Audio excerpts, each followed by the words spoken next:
Now the men who were holding Jesus in custody were mocking him as they beat him. They also blindfolded him and kept asking him, "Prophesy, who is it that struck you?" And they said many other things against him, blaspheming him. When day came, the assembly of the elders of the people gathered together, both chief priests and scribes, and they led him away to their council, and they said, "If you are the Christ, tell us." But he said to them, "If I tell you, you will not believe, and if I ask you, you will not answer.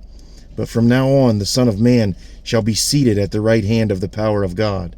So they all said, "Are you the Son of God then?" And he said to them, "You say that I am."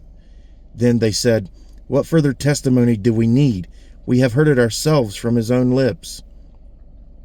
Then the whole company of them arose and brought him before Pilate.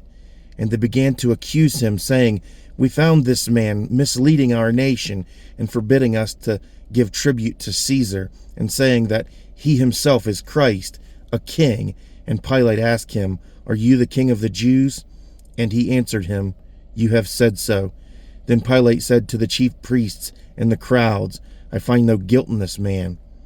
But they were urgent, saying, "He stirs up the people, teaching throughout all Judea, from Galilee even to this place."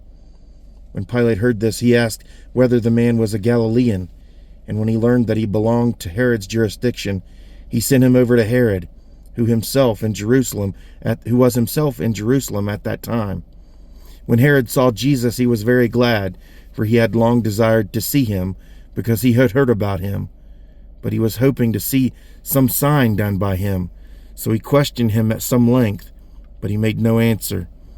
The chief priests and scribes stood by, vehemently accusing him, and Herod with his soldiers treated him with contempt and mocked him. Then, arraying him in splendid clothing, he sent him back to Pilate. And Herod and Pilate became friends with each other that very day, for before this they had been at enmity with each other. Pilate then called together the chief priests and the rulers and the people, and said to them, You brought me this man as one who was misleading the people, and after examining him before you, behold, I did not find this man guilty of any of your charges against him. Neither did Herod, for he sent him back to us. Look, nothing deserving death has been done by him. I will therefore punish him and release him."